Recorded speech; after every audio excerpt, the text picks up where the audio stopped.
check this. I don't know if this echoes. Yep.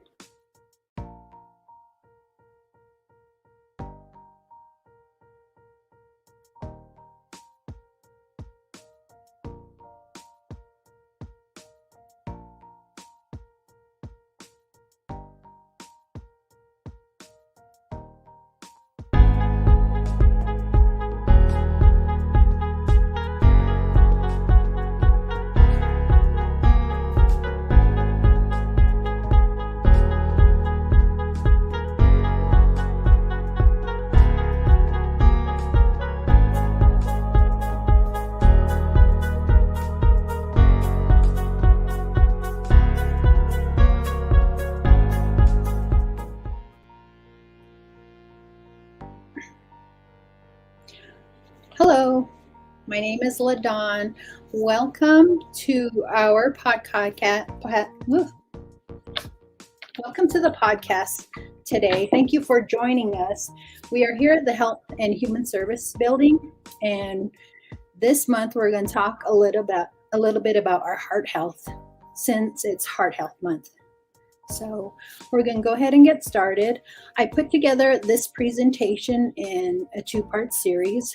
Today we're going to talk about part 1, and then on Friday we're going to go in depth, heading toward another conversation about mindful eating. But first of all, let's get started by talking about our heart and all that encompasses our heart. So my name again is LaDawn Yazzie. I'm Tribal Public Health Educator. And I want to thank you again for coming and joining us. So we start off by talking about the cardiovascular system. And so when I talk about the cardiovascular system, it is a fancy way of saying our blood network system. One of our body's complex and most important organs is the cardiovascular system. And this also, the organ that it entails is the heart. And the heart works with a network of blood vessels to ensure blood is circulating throughout the body.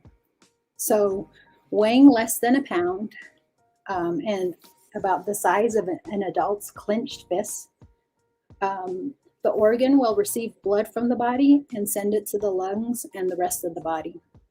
When this process is working correctly, the body gets a great supply of oxygen and nutrients, and in turn, it will get rid of waste and carbon dioxide.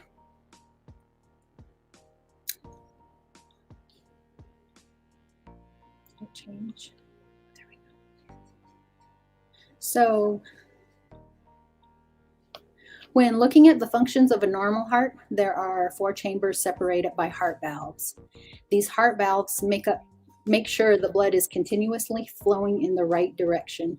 So if you look at the graphic, circled are heart valves, and then you'll see also the ventricles, the chambers of the heart. So you'll see the right atrium, the right ventricle, the left atrium, and the left ventricle.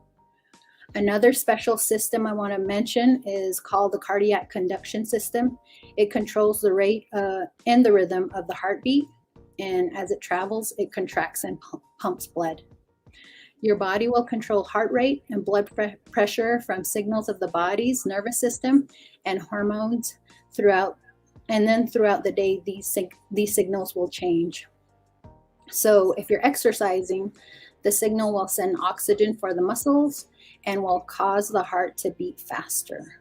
So if you're sleeping, the signals are sent for the heart to beat slower. And so for normal heart flow, blood flows continuously at regular pressure. When the blood flows through blood vessels at high pressure, the high force pushes blood through the body's small arteries and the vein. So this forced pressure is not good for our delicate veins.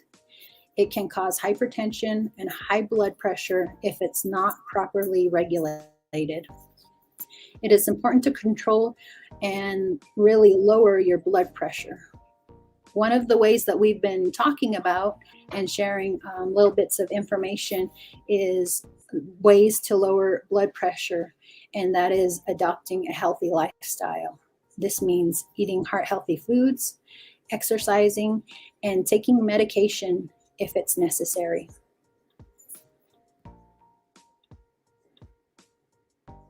And so, how does the food impact the blood flow in your heart? When the heart receives high amounts of saturated fat, which is usually animal product, or alcohol or sodium in the bloodstream, it will struggle to metabolize and move throughout your body. As Native people, the consumption of high fat foods was never so. So we didn't have fast foods, we didn't have McDonald's, Taco Bell, or Burger King. We actually had a history that allowed us to hunt, forage, and grow our own foods. Our history talks about the time-honored food preparation methods that have either become uncommon or forgotten. The unhealthy food habits that have been established over the years has resulted in Native people becoming unhealthy. And here's where I would like participation. If you're out there, I'd like to pose a question to the community, and I'd like to know if anyone can share what traditional time-honored recipes you still share today, or maybe you could share foods that are common in your culture that are healthy, or either that have been carried and passed down to you.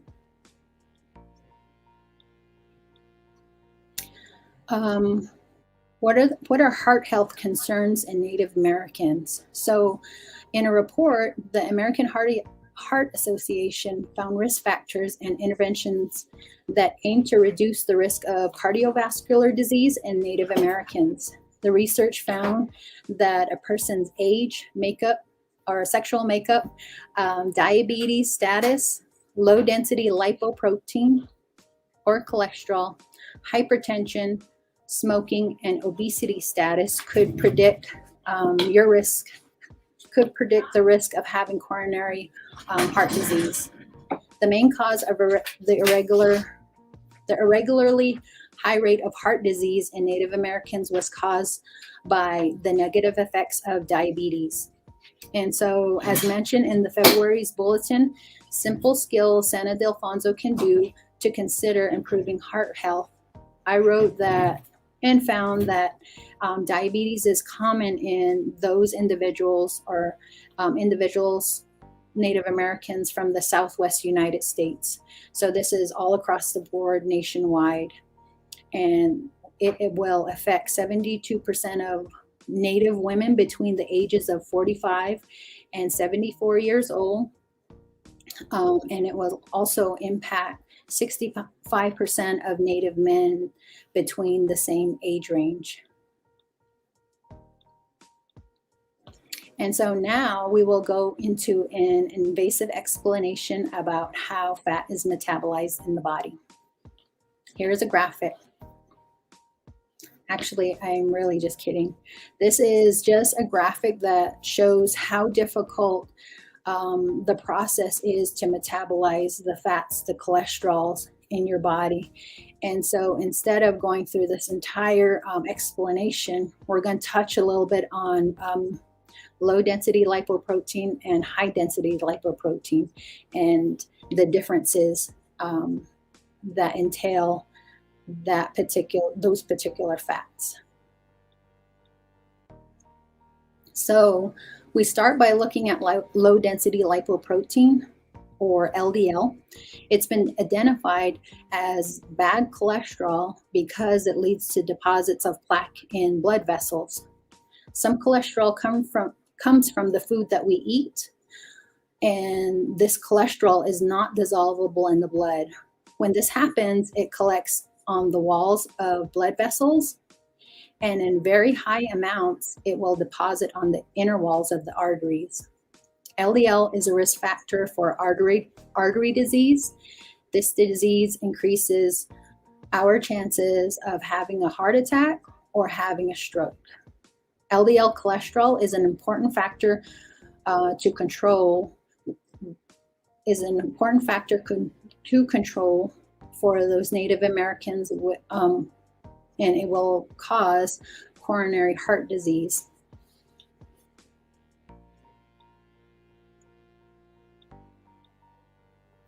And so I want to ask, are we familiar with the foods, the kinds of foods that are high in LDL cholesterol? So here are some foods. Unfortunately, red meats, the meats that I enjoy and that I like, are on this list. And so a lot of the times we want to think these are bad foods, but actually in smaller portions, they're okay. During occasional times, they're okay, but just moderating how much you take in is really the question. These foods include red meats such as roast, pork chops, ribs, ground beef, processed meats such as bacon, sausage, hot dogs, fried foods, fries, fried chicken, baked goods, cookies.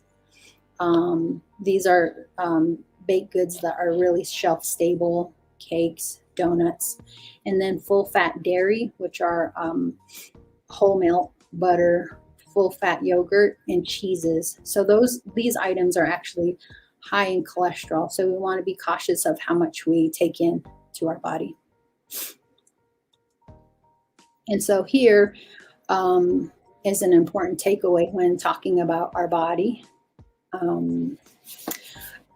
Well, the important takeaway when talking about our body is really knowing that we are in control, and it is important that we understand our risks associated with diabetes and cardiovascular disease.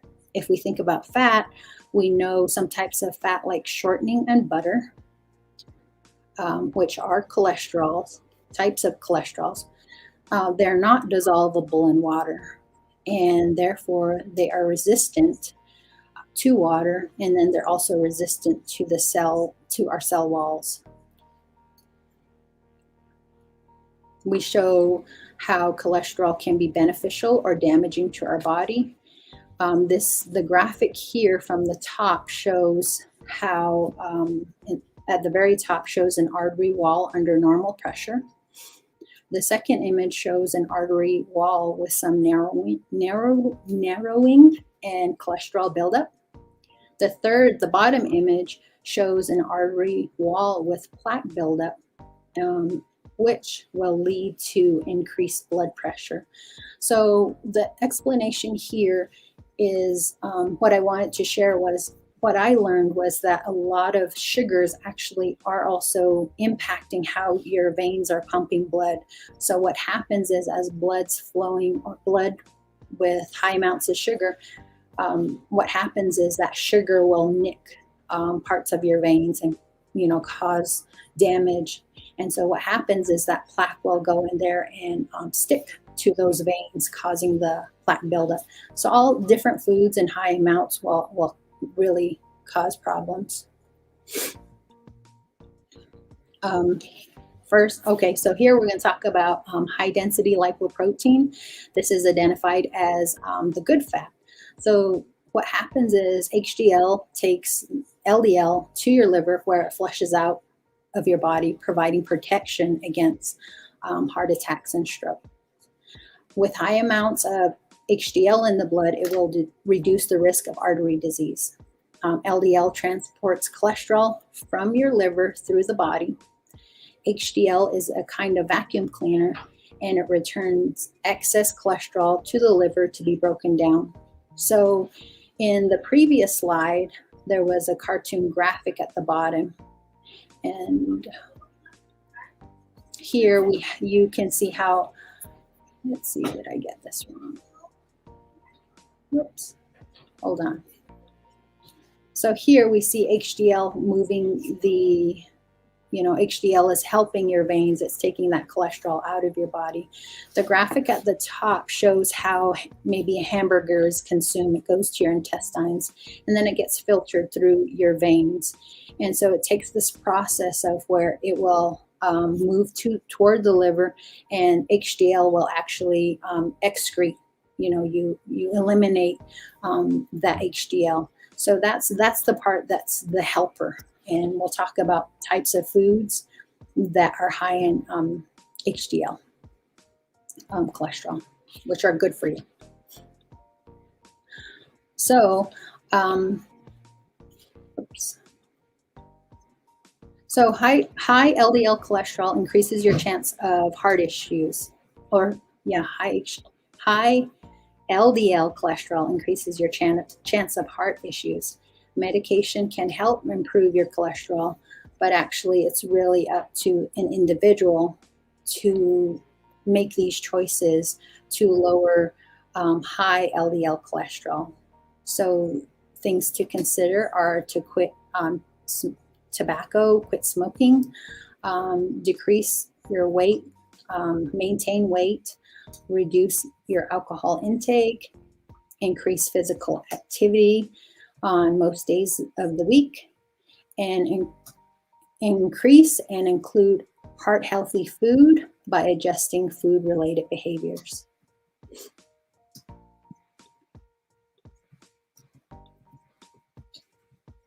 When we talk about adjusting food related behaviors or making a lifestyle change, we aim to improve heart health. And things that we want to consider and understand is reducing saturated fat. So reducing red meats, full fat dairy products. If you're eating a high amount of these types of foods, it will increase your LDL cholesterol. It will increase the chances of heart attack. Consider getting rid of trans fat. So items seen as partially hydrogenated vegetable oils that are found in margarine, store-bought shelf-stable cookies, crackers, cakes, those types of food items can increase your overall cholesterol level. Eat foods rich in omega-3 fatty acids. And then when I say that, it's a little foreign to individuals to understand what an omega-3 fatty acid is. It's hard to come by. They're found in some foods. There's quite a bit found in fatty fish like salmon and sardines. So those are available in stores. They're also available in walnuts, flax seeds, and soybeans. These types of fatty acids do not affect your LDL cholesterol. Instead, they are healthy for your heart and they reduce blood pressure. You want to increase soluble fiber. When you reduce soluble, increasing soluble fiber reduces the absorption of cholesterol into your bloodstream. So these food items are usually oatmeal, kidney beans, Brussels sprouts, and items such as pears. So fresh fruits and vegetables. So a lot of vegetables are fibrous, so they're a great item to help control your cholesterol.